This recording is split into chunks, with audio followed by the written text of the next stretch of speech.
engwangin nge khovela suala om pathian chu thiang lim pathian engkim ti thei pathian ani chuan engwangin nge sual hi ati to mai lo he zo na hi mitam tak zo na ania atoi zong aron chan katum don ani engwangin nge he khovela suala om a chan na toi chu he hi ani pathianin amizia ani na aro puina alan tir na turin sual om aphal chu a chan na toi ani Exodus mung som thum le pali chang ruk na le chang sari na pathianin amizia mosiama lo kala ti hian puang lalpa chu pathian laina na akhat mi khongai thei tak thinnel tak ngil nei na le thu tak nga mi sang tam tak chunga khongai na lan tir thin kholo na te bo chiat na te sual na te ngai dam thin thiam lo ro te chua mai ngai lo pa te kholo na awanga fa te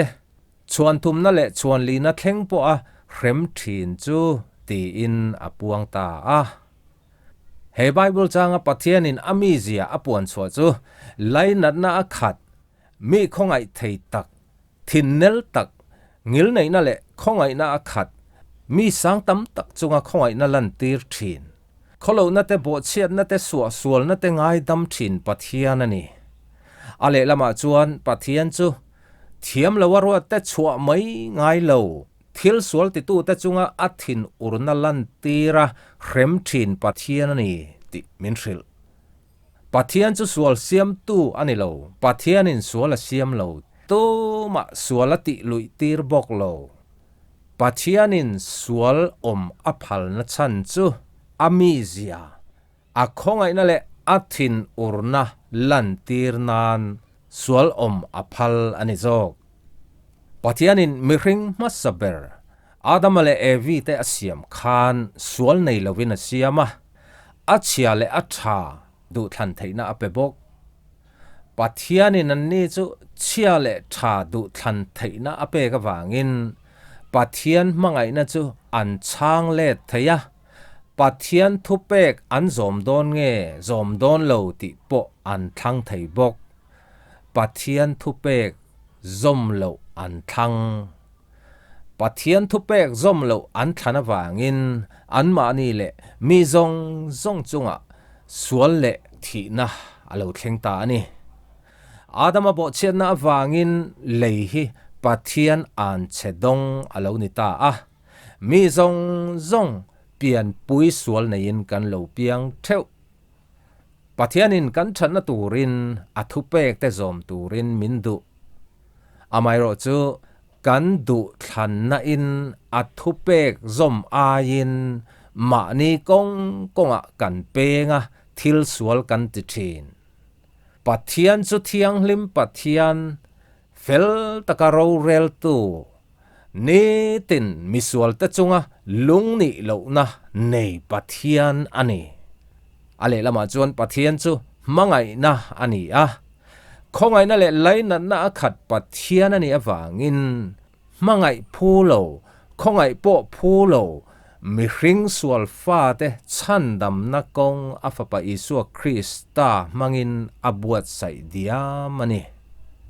chuwangin pathianin sual khovela om aphal na chan chu a khongai na le thin urna lan tir na nani chu he khovel asiam ma deya mi hring te po asiam ma deya pathian ruam mandan ani to ma ti danglam thei ani lo pathian chu engkim siam tu le engkim hretu ani ange yin mi hring masaber adam le evi asiam ma havin athupek anbo chedon ti aresareng ma se anni chu asiam tho an tan chandam na po anbo chian ma in leilung pian ma to in fapa isu krista a abuat sai bok ani chuan pathianin engwangin nge sual khovela omaphal a khongai na le thin urna ataka alan tir na turin nang le keipo evi le adam ang puka pathian thupek bo chia a thil sual ti tu kan ni rom bung thum chang soma tu ma mi fel tak rengan om lo pakhat ma an om hau lo rom bung thum chang som ni pathuma mi zong zong in thil an ti sual to veka pathian ro puina an chang zo talawani thil sual kan ti hian chu mi wang kha mi wang he nu wang so nu wang kha pa wang chu pa wang tia mi dang pu hi kan tum thin adam le evi te po khan mi dang pu an tum ma se pathian in apom saklo an du than na a pathian thu pek zom lawa thil sual ti tu an ni nang le kei pon thil sual kan ti te hi pathian in min ti lui tir wang ani lo midang in min ti lui tir wang po ni heklo kan du than na a kan ti ani pathian in robot milem khol angin min siam lawa achia le tha du than thei na min pe pathian thu pek zom ain kan du dan le tha kan ti dan anga ma ni kong akalin thil sual kan ti thin pathian thu pek bo chia thil sual kan ti awangin thiang lim pathian ma a miten du na reng nei lo mi bol lo kan ni nima sela pathian chu mangai na ani a khongai na le ngil nei na khat pathian ni awangin mangai tlak lo khongai tlak lo sual fa te min chandam turin afa pamal nei chun aron tira fapa Isu Krista chuan sual ngai dam na le chan dam na kan chan na turin kan tan engkim min tho sak diam to rom bunga chang riata nima sela pathian chuan ami mangai na chu fak tlakin alantira misual te kan lani laya Krista kan aya thi awang khan pathianin misual nang le ke min mangai zia chu fak tlakin alantir tak seta misual te kan lani lai khan sual na pakhat ma nei lo afa pamal nei chun an chedong cross at thiturin aron tir fapa Isu Krista chuan kan zom theilo dan zong azom fam kim veka dan kan bo chiat na kan sual man bat zong min tlak saknan an chedong cross kan thi ai na thia thiam kan chan na turin thi na ata kai thoin a oma tuna hian van rama pa ding lama ropui na ne na thu ti bible min hril tu po pathian thu pek te bo chia a pathian ma a thil sual ti tu kani ti ma ni din mun dik tak in ria a thil sual ti te awanga in chira pathian du zonga nung tura Isu Krista chau chulal le chandam tua arin chuan asual na te chu eng angin tamma sela eng anga sual lian po ni sela angai dam thei chuwangin Krista chulal le chandam tua ilaring lawani chuan atlai ma hian ringro sual nei reng sia chandam tu Isu Krista chu iring du lawani chuan i thil sual ti zong pakhat te ma mai lovin ro rel sak ini anga mai dila chatuan khrem na tuar tura pai thak ini ang ti in